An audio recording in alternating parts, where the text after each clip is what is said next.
अक्सर ग्रोथ और डेवलपमेंट मतलब वृद्धि और विकास सुनने में एक ही जैसे लगते हैं, लेकिन दोनों में ना पर्याप्त अंतर पाया जाता है।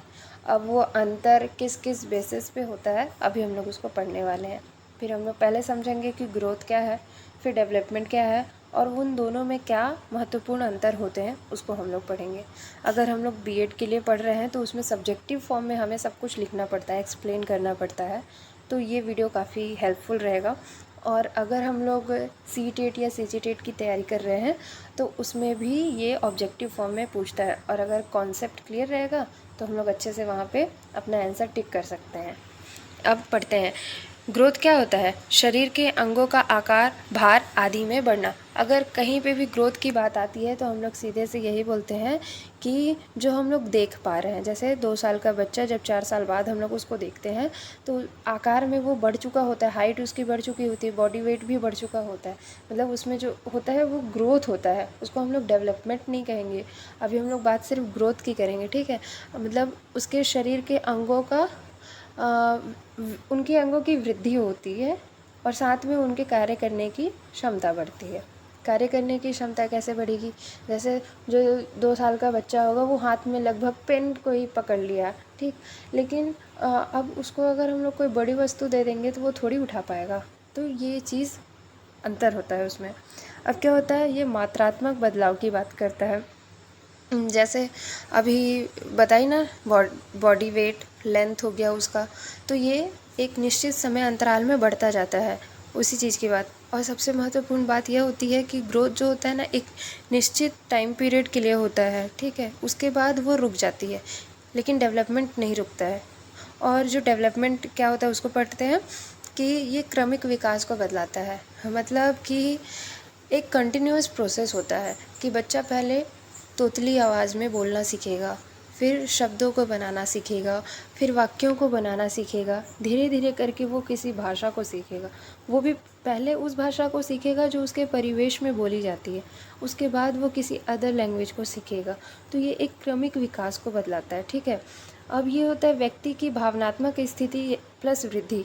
यहाँ पे इस लाइन को लिखने का मतलब ये होता है कि वृद्धि तो हो रही है, ठीक है, लेकिन उसके साथ जब उसकी भावनात्मक स्थिति में भी वृद्धि होती है तो उसको हम लोग डेवलपमेंट बोल सकते हैं। मतलब मेज़रमेंट किसका किया जाता है? बॉडी वेट, बॉडी का, ठीक है। वो उसको नाप रहे हैं हम लोग, वृद्धि हो रही है उसमें, लेकिन साथ ही उसमें जो भावनात्मक जो बदलाव आते हैं ना, वो डेवलपमेंट के अंतर्गत आता है। अब ये मात्रात्मक प्लस गुणात्मक दोनों होता है। जैसे आईक्यू को भी, तो लेवल को भी हम लोग अभी नाप सकते हैं, तो थोड़ा सा मात्रात्मक हो गया। लेकिन अब कोई बच्चा, मतलब उसमें जो डेवलपमेंट हुआ है, मान लीजिए उसमें मोरल डेवलपमेंट हुआ है, तो उसको हम लोग कैसे मापेंगे कि ये क्या है, कैसे है, कितना, मतलब किस हद तक के वो इंसान सही है, किस हद तक के गलत है। क्योंकि सब में तो अंतर पाया जाता है ना, हर एक व्यक्ति में अंतर पाया जाता है। तो ये मात्रात्मक प्लस गुणात्मक, मतलब क्वांटिटेटिव और क्वालिटेटिव दोनों होता है। अब ये गर्भ से गर्द तक के होता है, मतलब जीवन पर्यंत चलने वाली प्रक्रिया है। मतलब एक बार जैसे ही वो जो भ्रूण होता है उसमें जैसे ही जान आई, उसके बाद से उसका डेवलपमेंट चलता रहता है जब तक कि वो अंतिम सांसें ना ले, ठीक। तो डेवलपमेंट ये हो गया। अगर मैं शॉर्ट टर्म में बताऊं तो अगर ये जो डेवलपमेंट होता है, डेवलपमेंट का एक छोटा सा पार्ट होता है ग्रोथ। मतलब ग्रोथ जो है वो डेवलपमेंट का एक पार्ट होता है। अब देखते हैं कि अंतर क्या क्या है। जैसे ग्रोथ क्या है कि ये भौतिक स्वरूप, मतलब height, weight, length and size में जो वृद्धि होती है, मतलब ये भौतिक रूप से देखी जा सकती है, ठीक है। सिर्फ ये वृद्धि को बता रहा है कि इसमें बढ़ रहे हैं तो उसमें वृद्धि हो रही है। लेकिन जो विकास होता है वो सकल या समग्र परिवर्तन को बताता है, मतलब ओवरऑल चेंजेस, ठीक। कि उसमें और क्या क्या परिवर्तन हो रहे हैं वृद्धि के साथ साथ। जैसे बोलते हैं ना, स्वभाव में बदलाव आते रहता है, गुणों में बदलाव आते रहता है, उसके इंटरेस्ट में चेंजेस आते रहते हैं, तो वो सारी चीज़ें विकास में आ जाती हैं, ठीक है। अब जो वृद्धि होता है वो केवल मात्रात्मक होता है। मतलब मात्रात्मक कहने का मतलब इसको सिर्फ हम लोग माप सकते हैं, ठीक, और नंबर में बता सकते हैं। लेकिन जो विकास होता है वो मात्रात्मक प्लस गुणात्मक दोनों होता है। ठीक। तीसरा बोलता है सब्जेक्ट ऑफ मेजरमेंट, मतलब इसको सीधी सी बात है, नाप सकते हैं, लेकिन जो विकास होता है उसको डिफ़िकल्ट टू मेज़र डायरेक्टली, मतलब मापने में थोड़ा सा कठिन होता है, क्योंकि व्यवहार में बदलाव को आप कैसे नापेंगे, थोड़ा सा दिक्कत तो होगा ही। अब आता है विकास का एक हिस्सा वृद्धि है, जो कि मैं पहले बता चुकी हूँ कि अगर एक बड़ा वाला गोला अगर डेवलपमेंट है तो उसका जो छोटा सा पार्ट जो गोला है वो ग्रोथ है, ऐसा बता रहा है। उसी प्रकार वृद्धि जो है विकास के अंतर्गत आता है। पांचवा आता है कि वृद्धि से विकास हो भी सकता है और नहीं भी हो सकता है। इसका एग्जाम्पल सुन लीजिएगा। जैसे कोई बच्चा है, उसका शरीर तो बढ़ जा रहा है लेकिन उसका दिमाग अभी भी 5 साल के बच्चे जितना है। जैसे कि वो कोई मिल गया में जादू था ना, मतलब वो ऋतिक रोशन का जो रोल था उसमें उसका शरीर तो 18 साल 20 साल का था, लेकिन उसका दिमाग अभी भी 5-6 साल का था। तो वो वृद्धि होगी, वो विकास नहीं होगा।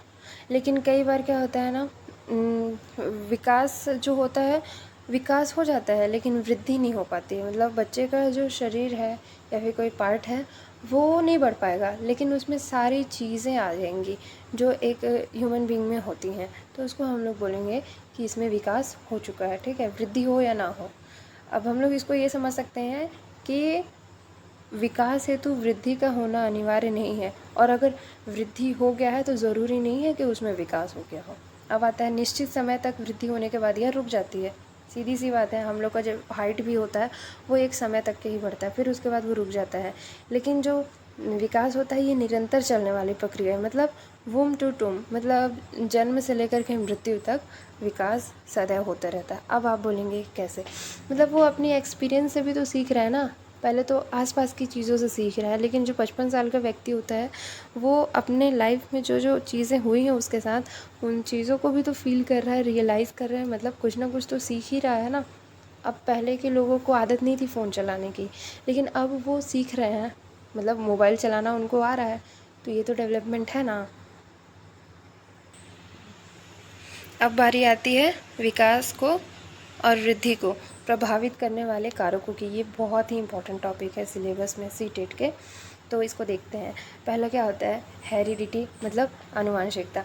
आनुवंशिकता के अंतर्गत ये आता है जैसे आँखों का रंग उसके आनुवंशिकता पर निर्भर करता है, उसका आकार कैसा होगा, भार कैसा होगा, लंबाई कितनी होगी। जैसे हम लोग के घर में सभी लंबे लंबे हैं, तो जाहिर सी बात है कि जो नेक्स्ट जनरेशन होगी हो सकती है वो भी लंबी हो।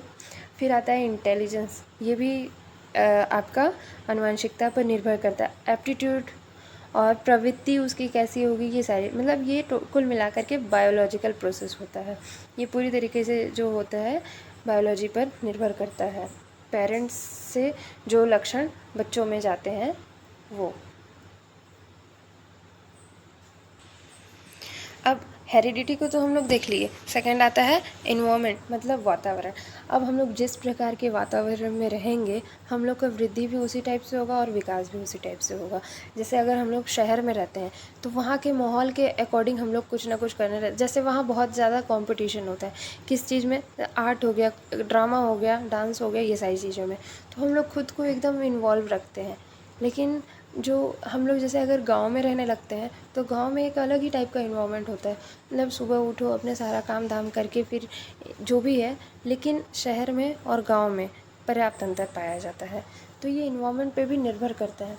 अब दूसरा एग्जांपल ले सकते हैं, एक परिवार ऐसा है जहाँ पे पढ़ाई को उतना नहीं समझा जाता है कि हाँ ठीक है बच्चा 10वीं पास हो गया, अब हो गया, आगे पढ़ने की क्या ज़रूरत है, तो कहीं ना कहीं बच्चे के विकास पे वो नेगेटिव इफ़ेक्ट डालता है। अब वहीं एक और परिवार है जहाँ पे पढ़ाई ही सब कुछ है, मतलब बेटा तुम जितना पढ़ना है पढ़ो, हम तुम्हारे साथ हैं, हम तुमको सपोर्ट करेंगे, जो चाहिए हम तुमको देंगे।